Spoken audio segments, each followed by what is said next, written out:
Welcome back. Today, we're diving into a really wild new idea. What if matter and gravity, basically the two biggest players in the entire cosmos, are actually locked in a fundamental competition? It's a theory that completely reframes reality itself, not as something infinite, but as a finite resource. So just let this question sink in for a second. What if the very existence of a planet, a star, or heck, even you and me, comes at a direct cost to the space-time that surrounds it? Yeah, that's the profound mystery we're going to try and unpack today. All right, to get to the bottom of this, we have to start small. And I mean really small. Like the absolute smallest scale we can possibly imagine. We have to start with the idea that everything, and I mean everything, is built from the exact same basic ingredient. And this is where we get to the mind-bending concept of Planck-scale qubits. So, forget atoms, forget strings. This theory says that at the very, very bottom, the universe is made of pure information. You can think of these qubits as the ultimate pixels of reality. They're like an informational currency that literally pays for the existence of everything we see. And this right here, this is where you see the core conflict.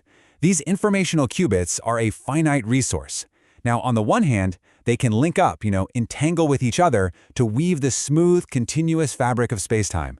But on the other hand, those exact same qubits can be pulled away, reallocated, to form the dense, tightly bound particles of matter, like protons and neutrons. It's a zero-sum game for the building blocks of reality itself.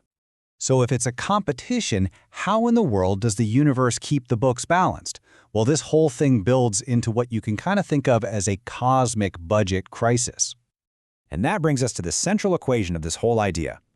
Think of the total amount of entanglement in the universe, that deep informational connection between all those qubits, as a fixed budget.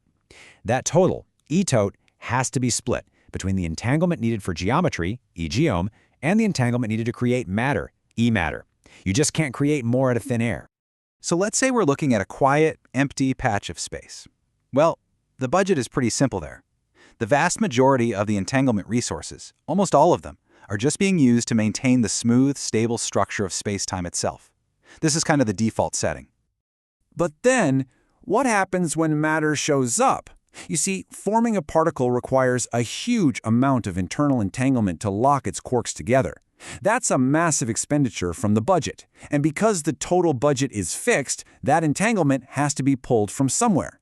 It's withdrawn directly from the geometry account, which is why we see that spacetime bar shrink.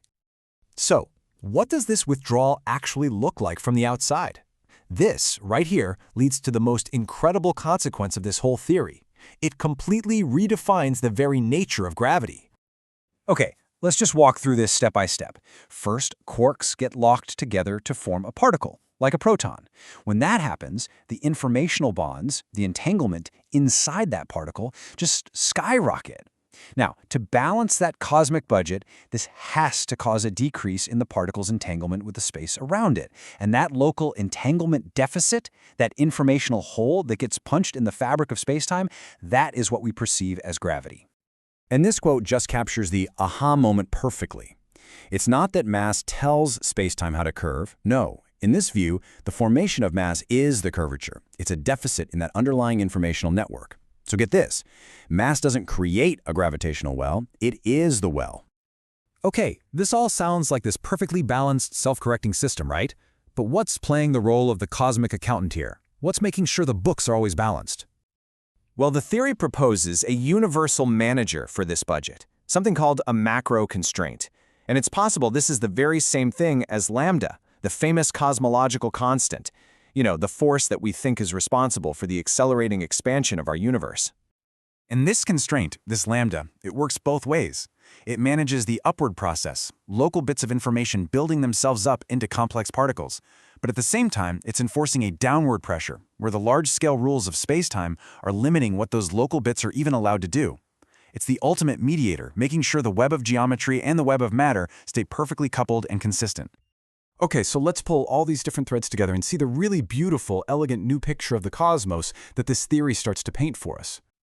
This table from the source material just lays it all out so brilliantly. Look at the parallel structure here. At the micro level, both gravity and particle physics start from the same place, a qubit substrate. Then, at the meso or middle level, they both form networks of correlation. It's an entanglement graph for spacetime and a confinement network for matter. And finally, at the macro level, they're both governed by a constraint field, which we experience as spacetime curvature on one side and stable, complete particles on the other. You see? They're just two different expressions of the exact same underlying reality. And look, if you take just one single sentence away from this whole explainer, let it be this one. It is just a stunningly beautiful idea. The force that holds a tiny proton together is just the microscale version of the exact same phenomenon that we call gravity on the macro scale. I mean, this really changes everything. If matter is just a concentration of information and gravity is its corresponding deficit, it forces us to ask one last really profound question. If all of reality is written in this fundamental code, what else might be in that code that we just haven't learned how to read yet?